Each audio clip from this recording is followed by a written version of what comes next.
Ngayon guys, ipapakain natin yung alaga nating baboy na namatay ito. Tapos meron kasi ditong python na inaalagaan. Tawag nito si Junjun Python. Yan.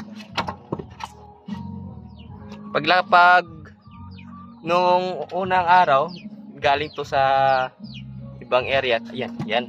Patay halos. Napakaliit pa nito ngayon, ang laki na. Oy, mag-ingat ka. Oh. Ay, pakita ko na ha. Lubos ka may kamera. Mag-iingat ka. Yan guys, oh, ito na. Puta, ang laki na. Woo! Ang laki na guys. Yan.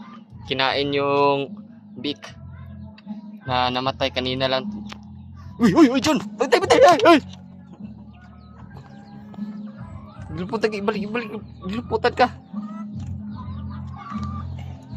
Oh. Yan yung kamay niya, oh. Pinulupot. Mag-iingat ka, baka oh. Buyan ako. Okay na. Wa ako apot ng isa. Oh, sige. Buy, baka mapakan mo buy. Kasi buhi, nasigda naman ako, oh. Yan guys, oh. Yung alaga nating biik namatay. Laki. Mas malaki pa sa paa ko. Sayang.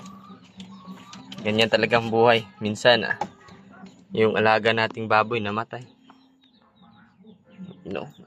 Yung kakarating lang ng ahas ito, siguro ganito kalaki lang. Tapos ngayon, tingnan nyo, kumakain na ng isang buong biik.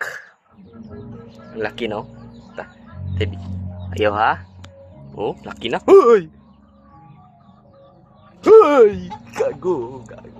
Gago, kakas yun. Yan lang muna guys. Salamat sa panonood. Peace.